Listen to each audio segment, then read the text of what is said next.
Mhuri yeZimbabwe kusangana zvekare kwatiri kuita pachannel yenyu Nyaya Vision patinokupakurirai nhau nezvinhu zvakasiyana siyana zvinenge zvichiitika. Nhasi tauya pane nyaya iri panapa yatiri kutambidzwa nemumwewo watinoshandidzana naye ari kuti ane zvinhu zvaasangana nazvo mumastreet akati regedzai ndimboenda ndinotaurawo nevamwe vangu timboonesana pamusoro penyaya iyoyo. So nyaya iri panapa iyi handizive kuti muchaitambirawo zvakaita sei, asi zvakakosha kuti muchangosvika kudai motanga nekulaika kuitira kuti tirambe tichiona manyukunyuku ende murambe muchirekomendwa kuratidzwa nyaya dzakaita sedzidzi.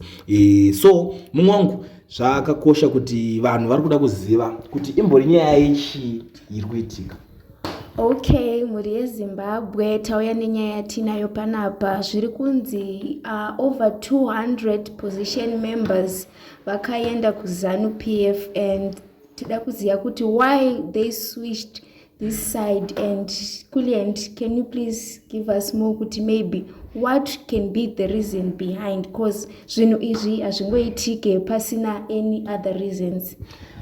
Alright, pari panyaya yemareasons apo I know zvinhu zvinonyatsoitika because apa pakanzi over 200 opposition members vaenda kunhingirikini.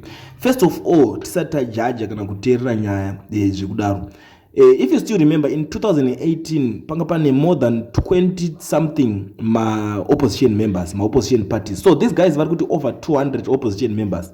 Opposition vakwadhagi here, ndeve kwamadhuku here, ndeve kwa anonzani panomwe waimbotakadzidza kana kuti ndeve kwa Hosea Chipanga here, because Hosea Chipanga kambenga kunzi atone political party futi yakanga akutoita. Saka apa panonge pechida kuti tingatomboziva kuti ndeva nani, asi iyoyo haisi nyaya yekuti tataura tingada kuzoita deep nayo, because nyaya yenyu ndiri kutarisa source panapa iri kubuda paZBC online ende vagara vari vanhu vepropaganda vanonyepa ukada kuzviteerera. Why? Because vanoita kunge vari kushandira ruling party yeZANU PF pakuti vanenge vachitaura nyaya dzekufevhera ruling party yeZANU. Ndo zvimwe zvinhu zvandakaongororai ndikaona, but ameno rekedza timbonzwa kune umwe zvakare watinoshanda naye atiudzewo kuti ari kuionawo sei nyaya iyi mataurirwo ezvakaita kuti chingava chikonzero chichi chaanofungidzira kuti chakaita kuti vatize vanhu.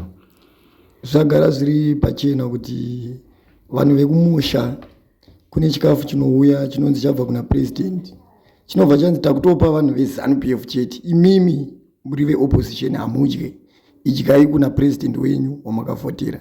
Saka vanhu vekumusha izvozvi vakatotrainawo futi chikafu vakungodya vongoti tatendeuka, asi kana vakupinda mubox vanopinda vega, ndo vanoziva zvavanoita, because shiri nemuririro wayo hairege. Izvozvi vari kungoita kuti 5 years dzingopusha, but pakunovhota tiri kuziva mavhotsi achabuda, vanongodzokera kumapati avo. But do you think kuti vanhu iva vachiri kuvhotera, because kuchiredzi ndoko kambobuda mafigures akavhundudzwa in 2018? Do you think kuti vanhu iva vachiri kuvhotera makazvitarisawo mana? Let's be very honest, kana kuti vanhu vekuti vakuda kungodya? Vanhu kuvhota vagara vanovhota, but zvinozobuda pane zvavanongovhota ndo zvinozotisiyanei. But vanhu havasati vaura moyo, vanhu vachiri kungopinda mubox vachivhota same zvemazuva ese. Tiri remember pakaitwa maelections ekupedzisira apa, vanhu vaitomuka neusiku na12 vachienda novhota vachitomutsana kuti vainovhota, but zvakazobuda hazvisiri izvo zvavanenge vakatarisira. Saka vanhu vagara vachiti tutori kuda nezvekuvhota. So apa manje ndo nyaya yecho yatakaitarisa iri kunenge chimwe chikonzero. Muri yeZimbabwe zvakakosha kuti muitewo muchiti joina mucomment section muchitiudzawo futi kuti nyaya iyi iri kutaurika panapa iyi muri kuionawo sei, nekuti vamwe vangu panapa vari kutaura kuti zvoni nyaya iyoyi iri kuitika iyi inyaya inodaro yakakonzerwa nekuti vanhu vari kuteera zvokudya chikafu chaicho. Vamwe vanotambiriswa raisi. If you remember first lady yacho vaitofamba vachiti vari kutambirisa vanhu raisi chichi vachingoita zvavanenge vachingoita zvemaprojects zvavo zvezve. So vamwe vari kuzotaura kuti vazosvika iko kuma-inputs aya ari kuzonzi aringe achipuhwa vanhu veruling party ZANU PF chete. Anini handizoziviwo zvangu kuti kana zvakunzi kupuhwa mari vanhu vari kupuhwa neZANU PF zvinhu izvi handizvinoya zviri under government here.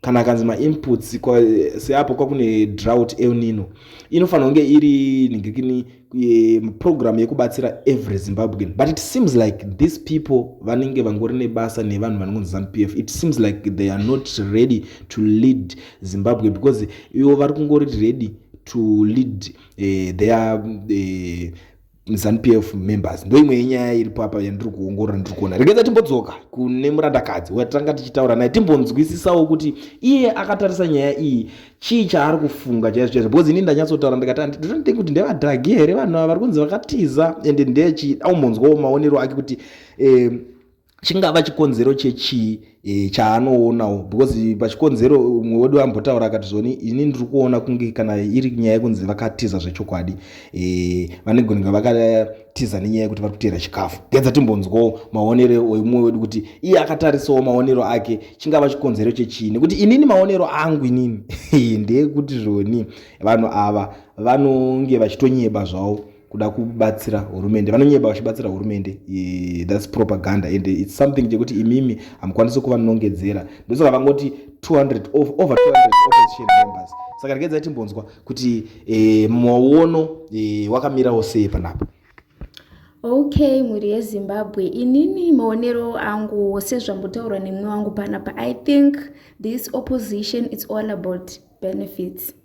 Yes, it's all about benefits because nowadays munhu wese anenge achitongoda chikafu nai, munhu wese anenge achitongodawo mabenefits. So yeah, mabenefits akaita seapiwa ari kunzi atoningina because ini handina kana any benefit yandinoona inobva nekuZANU-PF. ZANU-PF yakatodhakwa inonyeba, ivo vari nzara mazit-shirt anenge akapfeka vanhu vavo masapota vane ma10 years vachisapota their party but handisati ndakamboona anonzi akabenefita. Vanhu vaya vanotowana hembe nyowani kuti aipfeke anomirira kuzoyatanga kwaelection ozonzi kwakukambeniwa opuwa hembe nyowani. Saka mabenefits amuri kutaura ndeapi chacho because nyika yese iri kutadza kubenefita zvese izvozvo chii. What is the benefit yatoda kunyazoti ibenefit ipi yamukufunga kuti vakatedzera because nyika iri kufa nenzara, vana vavo even supporters they are jobless. Most of those guys vanotoshandiswa vachiita zvakasiyana mupati yayo vakangonzi aita vaiuraya vanhu for example izvozvo kwavatarisa vachiurayira vanhu mugabe havana chekubata chinoonekera. Saka mabenefits api atingati vachiva kuti vateere ikoko ndo anoda kunyatsokunzwisisa ini. Okay guys, first of all ngatitarisei nzvimbo iri kunzi vanhu ava vaita opposition, it's in Chiredzi, right? Of course these guys vanenge vachidowa izvo zvakaita sana mbeu, zvakaita iwayo even like during time ema-election handiti panopiwa iwo ma-t-shirts anga uchambotaura yakuliend. Okay, those are some of the benefits that I think kuti these guys are following to ZANU-PF. Zvakaoma notoona kuti nyika ine yatori mawani munhu kutera t-shirt ma-t-shirt iwaya amenhu zvinosiyana, maonero anosiyana but inini ndinoona handiri zvangu semunhu akakwana ndione nidhe kuti ndinoda kutera kunzi ndinopfeka zi-t-shirt rine zifesi remunhu, zifesi rake rekuti nderisingatomboridi ndokona kutovhumuka. Ndakamboona umwe munhu aitoti akatirota chirohwa nemadzikirira rara akanhingina kana mwana anochema. Ini ndakamboripuwa zi-t-shirt iroro ndikatoona kuti mwana wangu anga akutotiza pamba asingachadzoki akutoti baba mapindwa nei. Saka umwe munhu anenge achirida. Anyway, it's a topic for another day. Muri yeZimbabwe nyaya dzinoitika munyika ine hadziperi. Sekutaura kwandambozviita zvakakosha kuti mujoin this conversation muchitiudzawo kuti mafungiro nemaonero enyu panyaya iyi akamira sei so that kana taakuramba tichiuya tinenge taakuziva kuti imimi muri kudawo zvipi zvamuri kutaura but pakufamba kwanguva kwatiri kunopinda apa tichange taakuita tichiconnecta live kwamuri ikoko muchicontributa in the background zvakakosha and live iyi inenge ichaitwa panapa haisi yekuti tinenge tichibudisa zviso zvevanhu tinongoconnecta live yakadaro muchitaura mavoices because I know a lot of maZimbabweans vatori magwara futi vanotya kuti vabudise maface avo kana kuti vaonekwe vachitaura zvazosiyanawo nesu wekuti isusu hatina chatinotya tinototyisawo futi vanototitya. Ndine one munhu akapedza ZANU-PF ndatenda ndonyaya ndiri panapa ndango ndakakubatirai. Ndiudzei zvamuri kufunga mucomment section. Kuliend, I'm out.